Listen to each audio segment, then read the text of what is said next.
అగ్గిని కూడా ఒక ఇంటి నుంచి ఒకరు అడిగి తెచ్చుకునేవాళ్ళు అంటే ఈ తరం వాళ్ళకి నమ్మశక్యం కాదు కదా. అవును, అగిపెట్టే అందరిళ్లలో ఉండేది కాదు.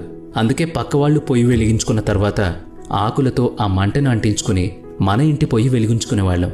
అప్పట్లో ఎంత కష్టపడి కీప్యాడ్ ఫోన్ని ఛార్జ్ చేసేవాళ్ళము. పవర్ బ్యాకప్ని పాకెట్లో పెట్టుకుని తిరిగే ఇప్పటి తరానికి ఆ కష్టం తెలీదు. 11 మంది స్నేహితులు కలిసి ఒక బాల్ని కొనేవాళ్లు. ఇప్పుడు బాల్ అయితే ప్రతి ఒక్కరి దగ్గర ఉంటుంది, కానీ ఆ 11 మంది స్నేహితులు ఒకే చోట కలవలేని పరిస్థితి. కరెంట్, మొబైల్ లేని ఆ సమయంలో ఇంట్లో వెలుగునిచ్చే ఈ లాంతరు. అప్పట్లో దీని వెలుగులోనే చదువుకునేవాళ్లం. గుర్తుంది కదా, నీటి ఒడ్డున కాగితపు పడవలు, ఇష్టంగా ఆడుకునే మనసుకు నచ్చిన ఆటలు, ఏమీ తెలియని అపురూపమైన ఆ బాల్యం. ఆ బాల్యాన్ని అంతా వదిలేసి ఈ డబ్బు లోకంలోకి అడుగు పెట్టాం. ఇప్పుడు పరుగులు పెడుతున్నాం, అంతే కదా. నిజంగా అవన్నీ మరపురాని రోజులే కదా. చిన్నప్పుడు ఇలా చెవుల దగ్గర ఏవో పెట్టుకుని మొబైల్ ఫోన్ ఆటలు ఆడుకునేవాళ్లం.